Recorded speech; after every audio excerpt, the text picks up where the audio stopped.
दोस्तों नमस्कार। सिंधिया के अरमान शायद आंसुओं में बह गए, प्रहलाद पटेल भी चले गए, शिवराज सिंह चौहान भी निकल लिए, लेकिन जिस तरह से एक संदेश देने की कोशिश की प्रधानमंत्री मोदी ने, वो साफ संदेश दिया कि भारतीय जनता पार्टी में एक आम कार्यकर्ता भी मुख्यमंत्री बन सकता है।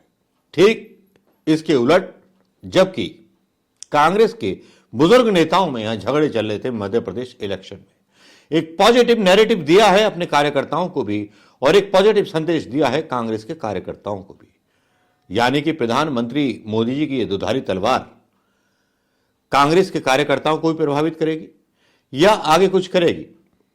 विकास, बड़े बड़े वादे, बड़ी बड़ी योजनाएं तो घोषित कर दी जाती हैं और लागू भी होती है, उस पर चुनाव भी जीते जाते हैं, लेकिन यह सबसे बड़ी बात कि 3 बार के मुख्यमंत्री शिवराज सिंह चौहान को साइड कॉर्नर करके एक ऐसे व्यक्ति को जिसका नाम किसी ने नहीं सुना था, मैं यहां मध्य प्रदेश में रहता हूं, जहां भी जाता सब लोग मोहन यादव के नाम पर आश्चर्य कर रहे थे, कौन है ये मोहन यादव।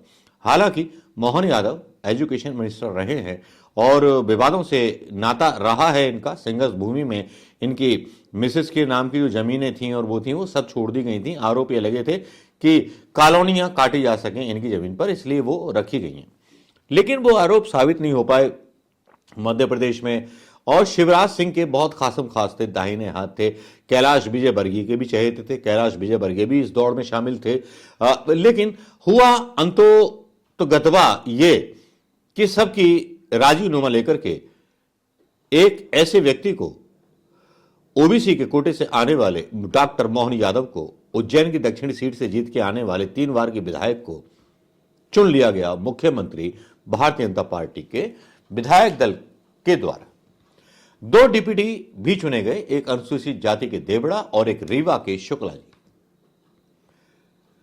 समीकरण यहां जातिगत ध्यान रखे गए, जबकि जातियां जो है प्रधानमंत्री जी खुद बोलते हैं कि 4 जातियां हैं और 4 जातियों के नाम सुनाते हैं, गरीब हैं, ये हैं, वो उनके वीडियो आपने सुन लिए होंगे। लेकिन ये एक मामूली सी बैकग्राउंड से आने वाले मोहन यादव थे क्या?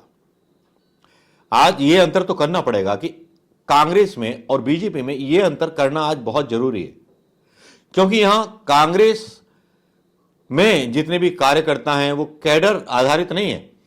कांग्रेस को जितने भी लोग सपोर्ट करते हैं सोशल मीडिया पर, 80% लोग वो लोग हैं जिनके माता पिता दादा कांग्रेस को वोट देते आए, जिनको सहेज नहीं पाई कांग्रेस, जिनको सम्मान नहीं दे पाई, लेकिन भारतीय जनता पार्टी ने सम्मान दिया।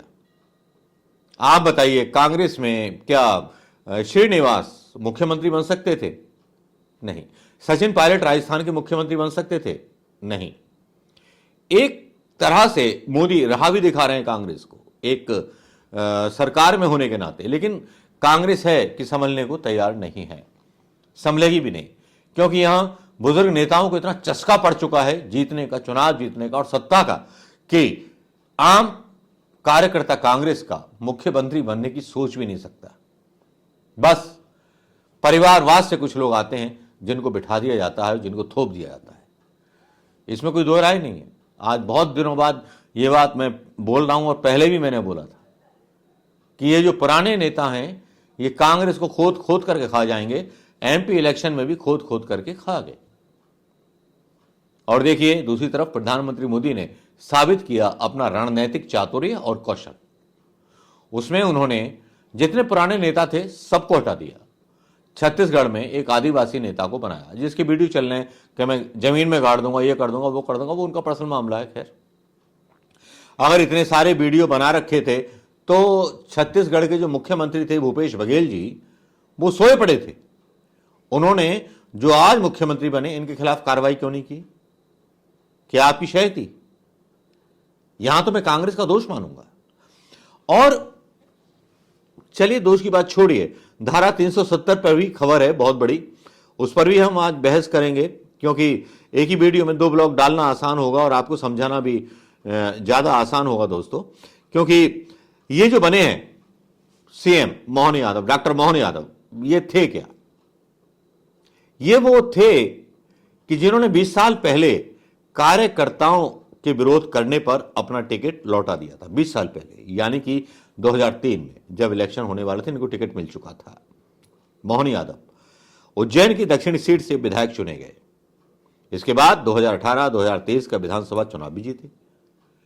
तो कांग्रेस के जो सांसद चुने जाते हैं, उनका प्रभाव या वो कितनी जगह जाते हैं उज्जैन से सांसद का चुनाव लड़ने वाले, या कितने लोग उनके समर्थन में आते हैं, कितनी कैडरिंग करते हैं, कितने कार्यकर्ताओं के साथ मिलते हैं कांग्रेस के, या कांग्रेस के कार्यकर्ता कितने बनाते हैं, यह भी सवाल उठ रहा है। दरअसल कांग्रेस के नेताओं को एक मोनोपोली पर चुनाव जीतने की आदत लग चुकी है। मोनोपोली प्रियंका गांधी की बन जाए, राहुल गांधी की बन जाए, सोनिया गांधी की बन जाए, बस उसी मोनोपोली पर चुनाव जीत लो, आपको कुछ काम करने की जरूरत नहीं है। लेकिन यहां जो भाजपा बार बार चुनाव जीत रही है, ईवीएम मशीन हो सकता है एक कारण, मानता हूं, लेकिन इतना भी नहीं हो सकता, क्योंकि यहां बीना में सपरे जीती हैं चुनाव कांग्रेस की। यहां अगर ईवीएम गड़बड़ होती तो यहां वो चुनाव हार जाती। यहां मैंने देखा है लोगों का गुस्सा महेश राय के खिलाफ, तो मुझे लगता नहीं है कि ऐसा कुछ हुआ होगा। मोहन यादव थे कौन? उज्जैन दक्षिण विधानसभा के वर्तमान में विधायक मोहन यादव मध्य प्रदेश के अब नए मुख्यमंत्री होंगे। यादव ने 1984 में अखिल भारतीय विद्यार्थी परिषद से अपने राजनीतिक कैरियर की शुरुआत की थी। 1986 में उन्हें अखिल भारतीय विद्यार्थी परिषद के विभाग प्रमुख की जिम्मेदारी दी गई। यादव की छवि सड़क पर संघर्ष करने की रही है। मोहन यादव को 2003 में पार्टी ने उज्जैन जिले की बड़नगर सीट से टिकट दिया था, लेकिन वहां कार्यकर्ताओं ने शांतिलाल दवाई को टिकट देने की मांग करते हुए प्रदर्शन किया था। तब यादव ने संगठन की बात को मान करके तत्काल टिकट लौटा दिया था। उमा भारती मुख्यमंत्री बनी तो उन्हें उज्जैन विकास प्राधिकरण का अध्यक्ष बनाया गया। बाद में उन्हें मध्य प्रदेश पर्यटन विकास निगम का चेयरमैन भी बनाया गया। यहां मैं कोट करना चाहूंगा, कमलनाथ की सरकार जितने दिन रही, उन्होंने कितने कार्यकर्ताओं को चिन्हित किया या उन्हें सम्मानित किया इस तरह के निगमों में चेयरमैन बनाने का। अंतर आप समझिए दोस्तों, मैं जो बोलना चाह रहा हूं अपनी बात कांग्रेस के अपने कार्यकर्ताओं से। 2013 में उज्जैन दक्षिण से पार्टी ने टिकट दिया और वे चुनाव जीत गए। 2018 में दूसरी बार विधायक चुने गए। 2 जुलाई 2020 में उन्हें शिवराज कैबिनेट में उच्च शिक्षा मंत्री बनाया गया। 1965 में उज्जैन में पूनम चंद यादव के घर जन्मे मोहन यादव MA PhD हैं। शादी सीमा यादव के साथ हुई है। मोहन यादव को पूर्व CM उमा भारती का भी करीबी बताया जाता है। 30 नवंबर 2003 को उमा भारती चुनाव प्रचार करने उज्जैन पहुंची थी। ये प्रचार का आखिरी दिन था। उमा भारती ने रात्रि विश्राम हरिसिद्धि धर्मशाला में किया। उस वक्त उनका साक्षात्कार लेने एक पत्रकार विवेक चौरसिया बताते हैं कि सुबह का वक्त था। उमा भारती ने आवाज देकर कहा, मोहन मेरे भोपाल जाने का क्या व्यवस्था है? मोहन यादव ने कहा, गाड़ी तैयार है दीदी। इसके बाद उनकी राजनीतिक यात्रा को आप समझ सकते हैं। उमा भारती CM बनी तो उन्होंने मोहन यादव को उज्जैन विकास प्राधिकरण का अध्यक्ष बना दिया था। ये हैं वो मूवमेंट्स जो कार्यकर्ताओं से जुड़े हुए कार्यकर्ताओं की बात बताते हैं। यहां कार्यकर्ताओं का इस्तेमाल नहीं किया जाता भारतीय जनता पार्टी में, यहां कार्यकर्ताओं को सम्मान दिया जाता है। यह थोड़ा साफ साफ फर्क आज मुझे नजर आ रहा है, अंतर नजर आ रहा है। शायद मेरे कांग्रेस के मित्रों को शायद बुरा लग रहा होगा, मैं पता नहीं क्या बात बोल रहा हूं। मैं बात सही बोल रहा हूं, कायदे की बात बोल रहा हूं। आप बताइए सोशल मीडिया पर मेरा यूट्यूब चैनल कितने सालों से है?